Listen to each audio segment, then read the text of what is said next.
গ্রেফতারের ১৫ ঘণ্টা পর সকালে জামিনে মুক্তি পেয়েছেন বৈষম্য বিরোধী ছাত্র আন্দোলনের হবিগঞ্জের সদস্য সচিব মাহাদী হাসান। পুলিশের কাজে বাধা দেওয়ার মামলায় জুডিশিয়াল ম্যাজিস্ট্রেট আদালতে হাজির করা হলে শুনানি শেষে বিচারক মাহাদীর জামিন মঞ্জুর করেন। শনিবার সন্ধ্যায় শহরের শায়েস্তানগর এলাকা থেকে তাকে গ্রেফতার করেছিল পুলিশ। খবর ছড়িয়ে পড়লে বৈষম্য বিরোধী ছাত্র আন্দোলনের নেতাকর্মীরা সদর থানার সামনে জড়ো হয়ে রাতভর বিক্ষোভ করেন। নতুন ব্লেন্ডে আরো রিচ অ্যারোমায় সেলন ফ্যামিলি ব্লেন্ড টে।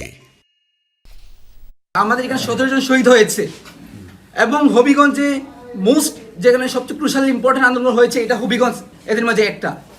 বাণিজ্যক আমরা টানা কিন্তু পুড়িয়ে দিয়েছিলাম, এসআই সন্তুষ্টি কিন্তু আমরা জ্বালাই দিয়েছিলাম। শায়েস্তাগঞ্জ থানার ওসির সাথে বৈষম্য বিরোধী ছাত্র আন্দোলনের হবিগঞ্জের সদস্য সচিব মাহাদী হাসানের বাগবিতণ্ডার এই ভিডিও ভাইরাল হলে শুরু হয় আলোচনা সমালোচনা। পরে বক্তব্যের একটি অংশকে স্লিপ অফ টাং উল্লেখ করে ভিডিও বার্তা দেন মাহাদী। উক্ত পরিস্থিতিতে আমার স্লিপ অফ টাং হওয়ায় আমি দেশবাসী এবং সংশ্লিষ্ট সকলের নিকট দুঃখ প্রকাশ করছি। ঘটনার সূত্রপাত শায়েস্তাগঞ্জ সদর ইউনিয়ন ছাত্রলীগের সহসভাপতি এনামুল হক নয়নকে আটক নিয়ে। নয়ন জুলাই আন্দোলনে সক্রিয় ছিলেন দাবি করে তাকে ছাড়িয়ে আনতে শুক্রবার থানায় যান মাহাদী। এক পর্যায়ে ওসির সাথে বাগবিতণ্ডা হয় তার।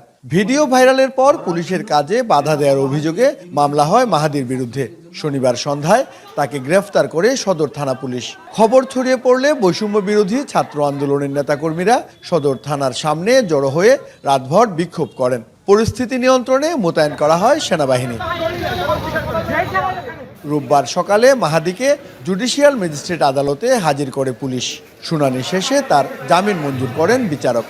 আমরা তার আসামির পক্ষে জামিন শুনানি করি। লার্নেড কোর্ট তাকে 200 টাকার বন্ডে স্থায়ী জামিন প্রদান করেছে। জামিনে মুক্তির পর মাহাদীকে বরণ করে নেন বৈষম্য বিরোধী ছাত্র আন্দোলনের নেতাকর্মীরা।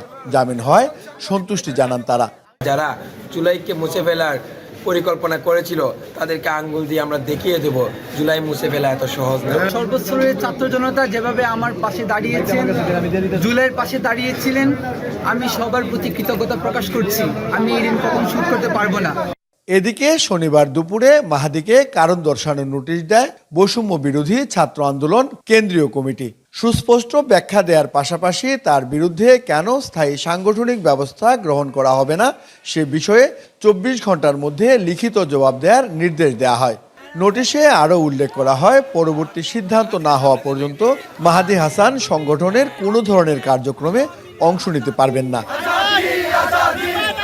প্রদীপ দাস সাগর, যমুনা নিউজ, হবিগঞ্জ।